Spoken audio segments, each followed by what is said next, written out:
You ever notice the truth factor in the universal principle?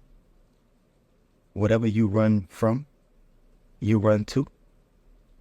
Like, I know it sounds cool. I know we can easily convert it into just another cliche.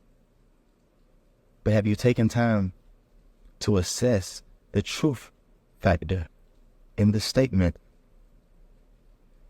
What you run from, you actually run to, because your fear and attention of what you fear, your attention on what you fear,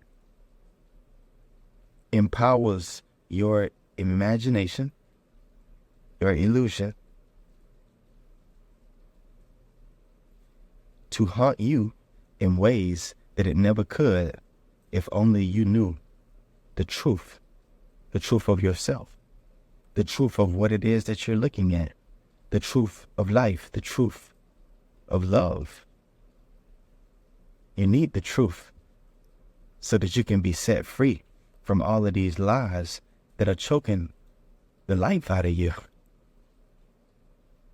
You've been walking in circles round and round the mountain, blowing steam, angry with the world, because you refuse to stop looking outward, judging them, turn inward, take accountability for yourself, and make a change, a radical change.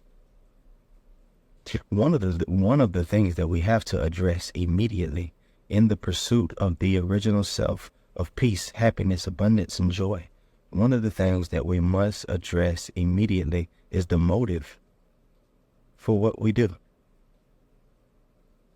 There are so many fearful concepts and ideologies and dogmas involved in religion that it's really tough to keep a focus on what we say. Our heart is extended towards. For instance, the Christian says that they are a Christian because they are wanting, desiring, longing to follow Christ. But in being a Christian, they go to Christian organizations and they find themselves being indoctrinated. And inside of the doctrine comes information of those who followed Christ before, comes information of Christ's opposition, the enemy, those who Christ ministered to. But the crazy thing is the whole time, if your pursuit is being led by a Bible in a religious organization, regardless of what sect, you haven't been following Christ. You've been following those who have been telling you who Christ is and how you get to him. So let's look one time at atonements and miracles. I am in charge of the process of atonement. I am is, which I undertook to begin. I am did. When you offer a miracle to any of my brothers, you do it to yourself and to I am. The reason you come before me is that I do not need miracles for my own atonement, but I stand at the end in case you fail temporarily. My part in the atonement is the canceling out of all errors that you could not otherwise correct. When you have been restored to the recognition of your original state, you naturally become part of the atonement yourself. As you share my unwillingness to accept error in yourself and others, you must join the great crusade to correct it. Listen to my voice. Learn to undo error and act to correct it. The power to work miracles belongs to you. I am, will provide the opportunities to do them, but you must be ready and willing. Doing them will bring conviction and the ability, because conviction comes through accomplishment. The ability is the potential. The achievement is its expression, and the atonement, which is the natural profession of the children of God, is the purpose.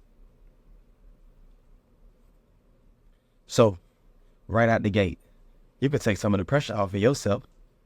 Me as a teacher, you as a teacher, me as a student, you as a student. You don't have to try to find the way to the atonement. You don't have to try to provide anybody with a path to the atonement. Your role in the atonement is purely on the receptive end. I am the source of life is said to be in charge of the process of atonement. What is it that you be so worried about then? Why is it that you carry the salvation of your family members and relatives so much? Why is it that you stress and worry over the detrimental or deadly things, habits that they have developed for themselves and have grown an appetite for? They still here. Before you converted over into your Christian way of thinking, you did a lot of detrimental, deadly things too. And when you was out there treading with the serpents and you was out there playing in the poison, the great I am kept you protected and safe from within. And if you're going to promote anything, that's what you should be promoting. It actually would be more effective at accomplishing what it is that you're trying to accomplish. When people go into these fabricated stories of how much they have changed based on their own efforts and their own denial of the old way, they're trying to promote the power, the faithfulness, the almighty strength of Source God. But when they do it that way, they leave out the most important part of the picture. They leave out all the love that God extended, all the love that Source extended to them while they paid Source no mind. While they were living in a way that was completely opposite to what they know now to be God's will for their life, they were completely sustained and completely kept.